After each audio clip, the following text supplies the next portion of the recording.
जय हिंद बच्चों, कैसे आप लोग। मैं हूं यूट्यूब पर आपका नया साथी गोलू सर, और आज मैं लेकर के आया हूं आप सभी के लिए एक और नया टॉपिक, गॉस का नियम। तो गॉस का नियम समझने से पहले आप सभी को विद्युत फ्लक्स समझना होगा, इलेक्ट्रिक फ्लक्स समझना होगा। और इलेक्ट्रिक फ्लक्स जो है मैं पिछले अपने वीडियो में कवर कर चुका हूँ, पिछले लेक्चर में। तो यदि आप लोगों ने उस वीडियो को नहीं देखा है तो इस लेक्चर को सुनने से पहले उस वीडियो को जरूर देख लें, है ना। गॉस जो विद्युत फ्लक्स वाला, इलेक्ट्रिक फ्लक्स वाला जो वीडियो है उसको जरूर देखें, और देखने के बाद इस वीडियो को देखेंगे तो आपको ये वाला टॉपिक और अच्छे से समझ में आएगा। ठीक है, तो विद्युत फ्लक्स कहते किसे हैं। तो विद्युत फ्लक्स में हम लोग डिस्कस किए थे कि विद्युत फ्लक्स का जो सूत्र होता है वो क्या होता है, फाई बराबर ई डॉट ए होता है, या फाई बराबर ई ए कॉस थीटा होता है। ठीक है, ये पिछले बार हम लोग देखे थे। विद्युत फ्लक्स क्या होता है, फाई बराबर ई डॉट ए होता है, या फिर फाई, अगर इसका वेक्टर वगैरह हटा दें तो फाई बराबर क्या होता है, ई ए कॉस थीटा। ठीक है, ये हम लोग पिछली बार चर्चा किए थे। ठीक है, और इसकी परिभाषा क्या होती है, विद्युत फ्लक्स किसे कहते हैं, इलेक्ट्रिक फ्लक्स किसे कहते हैं। तो विद्युत क्षेत्र में बने किसी काल्पनिक तल से होकर गुजरने वाली कुल विद्युत क्षेत्र रेखाओं की संख्या को विद्युत फ्लक्स कहते हैं, है ना। तो विद्युत तल में बने किसी काल्पनिक पृष्ठ, देखिए ये विद्युत, मान लेते हैं विद्युत क्षेत्र में ये कोई काल्पनिक पृष्ठ बना दिए, है ना, टेढ़ा मेढ़ा कोई भी काल्पनिक पृष्ठ बना दिए। तो इस पृष्ठ से होकर गुजरने वाले कुल विद्युत क्षेत्र रेखाओं की संख्या को, ठीक है ना, इसमें से होकर के कुल विद्युत क्षेत्र रेखा की जो संख्या है ना, कुल विद्युत क्षेत्र रेखा की जो संख्या है, इसी को हम लोग क्या कहते हैं, विद्युत फ्लक्स कहते हैं। इसको क्या कहते हैं, विद्युत फ्लक्स कहते हैं, इलेक्ट्रिक फ्लक्स कहते हैं। ठीक है ना। तो अगर गॉस का नियम की चर्चा करें हम लोग, तो गॉस का नियम क्या कहता है, तो गॉस का नियम कहता है विद्युत क्षेत्र में किसी बंद तल से होकर, है ना, विद्युत क्षेत्र में कोई, मान लीजिए ये बंद तल है, तो विद्युत क्षेत्र में किसी बंद तल से होकर गुजरने वाला कुल विद्युत फ्लक्स, गुजरने वाला कुल विद्युत, है ना, विद्युत, कुल विद्युत फ्लक्स, ठीक है, कुल विद्युत फ्लक्स तल के भीतर, भीतर, यहाँ भीतर शब्द बहुत ही ज्यादा महत्वपूर्ण है ना। तो भीतर को मैं यहाँ पे राउंड कर दिया हूँ, भीतर जो है बहुत महत्वपूर्ण है। तल के भीतर उपस्थित कुल विद्युत, है ना, कुल विद्युत आवेश का 1/ε गुणा होता है। ठीक है, और यहाँ पे एप्सिलॉन ओ क्या है, यहाँ एप्सिलॉन ओ मुक्त आकाश की परावैद्युतता है। ठीक है, और एप्सिलॉन ओ का मान क्या होता है, पिछले क्लासेस में हम लोग डिस्कस कर चुके हैं। एप्सिलॉन ओ का मान क्या होता है बच्चों, जल्दी से बताइए, आप लोग कमेंट करके बताइए। एप्सिलॉन ओ का मान होता है 8.85 × 10⁻12। ठीक है, ठीक है। तो यदि हम लोग गॉस के प्रमेय का गणितीय रूप देखें, मैथमेटिकल फॉर्म देखेंगे ना, मैथ के रूप में कैसे लिख सकते हैं, तो ये जो 3 लाइन की परिभाषा है, ये जो वाक्य है, इसको केवल हम लोग एक बिता में लिख सकते हैं, है ना, गणितीय रूप में। तो गॉस का नियम क्या कहता है, अगर हम लोग ध्यान से देखेंगे तो कुल विद्युत फ्लक्स, ठीक है, तो कुल विद्युत फ्लक्स तल के भीतर उपस्थित कुल विद्युत आवेश का क्या होता है, 1/ε गुणा होता है ना। शॉर्ट में केवल इतना ही, विद्युत फ्लक्स जो होता है आवेश का 1/ε गुणा होता है। और आवेश किधर होना चाहिए, तल के भीतर होना चाहिए, तल के बाहर नहीं होना चाहिए, तल के भीतर होना चाहिए। ठीक है, और यदि इसको हम लोग और छोटा सा आधी बीत में लिख दें तो हम लोग फ्लक्स का चिन्ह क्या होता है, फ्लक्स का चिन्ह होता है फाई। ठीक है, फ्लक्स का चिन्ह फाई होता है, 1/ε तो है ही, और आवेश का चिन्ह क्या होता है, क्यू। तो फाई बराबर क्या हो गया, Q/ε। ठीक है, तो ये असली में गॉस के नियम का गणितीय रूप है। ठीक है, गॉस के नियम का क्या है बच्चों, ये गणितीय रूप है। ठीक है, तो एक बहुत ही सुंदर कविता मुझे दिमाग में आ रही है ना, उसको आप लोग ध्यान से सुनिए।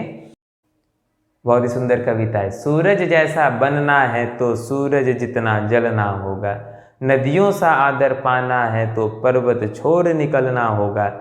देखिए, हमारे यहाँ कहा जाता है कि सूरज जैसा यदि बनना है तो सूरज जितना जलना होगा। सूरज के पास इतनी शक्ति कहाँ से आई, क्योंकि वो इतना जला है, वो इतना तपा है ना। तो सूरज जैसा यदि हम लोगों को महान बनना है, सूरज जैसा बनना है जो करोड़ों लोगों को क्या देता है, प्रकाश देता है, तो उसके जैसा जलना होगा। और कहीं ना कहीं यदि नदियों जैसा आदर पाना है तो हम लोगों को पर्वत छोड़ निकलना होगा, है ना। अपने जो हमारे ये है ना सुविधाएं, उसको छोड़ना होगा, अपनी सुविधाओं को छोड़ना होगा, है ना, तभी जाकर के हम महान बन सकते हैं, नदियों जैसा आदर मिल सकता है हम सभी को। ठीक है ना। तो देखिए, कहीं ना कहीं भारतीय संस्कृति में क्या है कि सभी नदियों को माँ समान माना जाता है। ठीक है, अच्छा, क्यों हम लोग इतना आदर देते हैं नदियों को? कि वो अपनी सुविधा को, वो अपने घर को छोड़ करके निकली है, पर्वतों से निकली है ना, इसलिए उसको इतना आदर दिया गया है। और आगे कहा जाता है, हम भारत माँ के बेटे हैं, हम भारत माँ के बेटे हैं, क्यों सोचे राह सरल होगा, कुछ वक्त ज़्यादा लगेगा पर संघर्ष जरूर सफल होगा, हर एक समस्या का हल होगा, वह आज नहीं तो कल होगा। तो ये बहुत ही सुंदर लाइन है, बहुत ही प्रेरित करने वाली लाइन है ना। हम लोगों को अपनी सुविधाओं को छोड़ना होगा, अपनी सुविधाओं को त्यागना होगा, है ना, यदि महान बनना है तो। और तपना होगा, जलना होगा, तभी सूरज जितने हम लोग महान बन सकते हैं, सूरज जैसे प्रकाशमान बन सकते हैं। हम सभी भारत माँ के बेटे हैं। ये कभी नहीं सोचिए कि हमारा राह क्या हो, बहुत आसान हो, बहुत सरल हो। ठीक है, संघर्ष करेंगे, मेहनत करेंगे, तपेंगे, है ना, अपनी सुविधाओं को छोड़ेंगे, तभी जा करके हम लोग सूरज जैसे चमकेंगे, है ना। तो आगे देखिए, हम लोग चर्चा कर रहे थे, गॉस का नियम चर्चा कर रहे थे। तो गॉस के नियम में क्या कहा गया है, फाई बराबर क्यू बटे एप्सिलॉन ओ। ठीक है, यह इसका क्या हो गया, गणितीय रूप हो गया है। और हम लोग देखेंगे, यदि इसमें उदाहरण से समझते हैं गॉस के नियम को, तो मान लीजिए कि एक ये बंद तल है। ठीक है, तल के भीतर आवेश है Q1 Q2 minus Q3 Q4, और तल के बाहर उपस्थित आवेश है Q5 Q6 माइनस Q7। ठीक है ना। तो यहाँ पे हम लोग ध्यान देंगे, कुल विद्युत फ्लक्स जो होगा इस तल के भीतर से, कुल फ्लक्स बराबर क्या होगा, 1/एप्सिलॉन ओ, है ना, गुने में यहाँ पे कुल आवेश जो भीतर में आवेश है केवल वही लेंगे। तो Q1 जोड़ Q2 माइनस Q3 जोड़ Q4, केवल भीतर वाले आवेश को हम लोग लेंगे। ठीक है, और यहाँ नोट को अवश्य लिख लेना है। बार बार मैं कह रहा हूँ कि केवल हम लोगों को भीतर वाले आवेश से मतलब है, तल के जो बाहर आवेश है इससे हम लोगों को कोई मतलब नहीं है। तो गॉस के नियम में तल के बाहर उपस्थित आवेश से कोई मतलब नहीं होता है।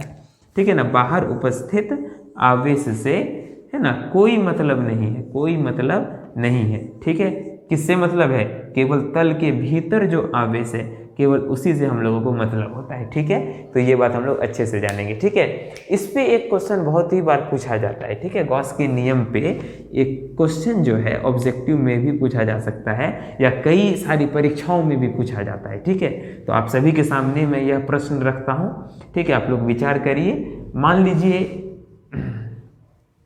एक हम लोगों को क्या दिया गया है, एक वर्ग दिया गया है। ठीक है ना, एक स्क्वायर दिया गया है, एक स्क्वायर प्लेट दिया गया है।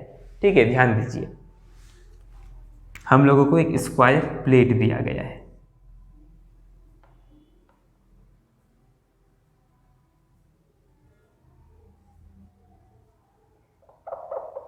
इसके ठीक ऊपर, इसके केंद्र के, इसके सेंटर से ठीक ऊपर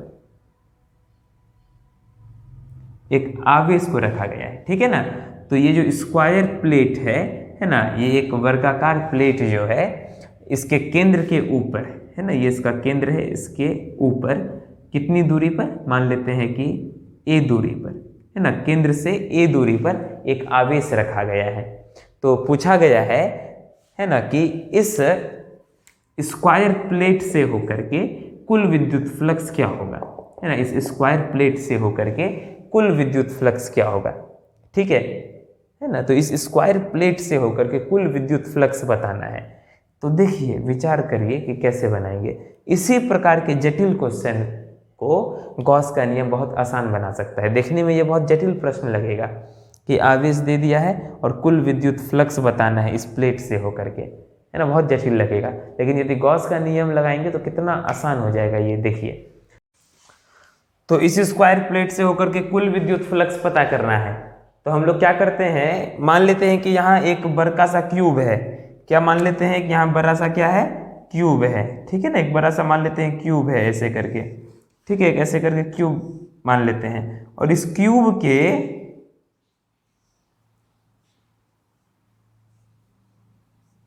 ठीक है ना, इस क्यूब के एकदम सेंटर में ये चार्ज रखा हुआ है। ठीक है ना, ये क्यूब है, क्यूब के सेंटर में चार्ज रखा हुआ है।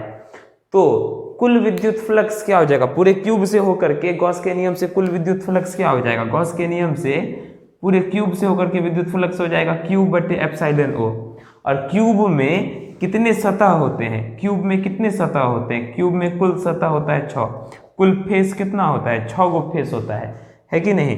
तो एक फेस से होकर के कुल विद्युत फ्लक्स कितना हो जाएगा, एक फेज से होकर के कुल विद्युत फ्लक्स कितना हो जाएगा, एक फेज से होकर के, एक सतह से होकर के कुल विद्युत फ्लक्स कितना हो जाएगा, इसको हम लोग 6 से भागा कर देंगे, ठीक है ना। तो 5 बराबर क्या हो गया, क्यूब बट्टे 6 एप्सिलॉन नॉट, ठीक है ना। तो कुल पूरे क्यूब से होकर के फ्लक्स क्या हो गया, क्यूब बट्टे एप्सिलॉन नॉट। तो एक सतह से होकर क्या हो जाएगा, क्योंकि 6 सतह होता है क्यूब में, तो 6 से भागा कर देंगे तो क्यूब बटे 6 एप्सिलॉन नॉट, ठीक है। तो इसके आगे की बातें हम लोग अगले वीडियो में देखेंगे। तब तक के लिए धन्यवाद।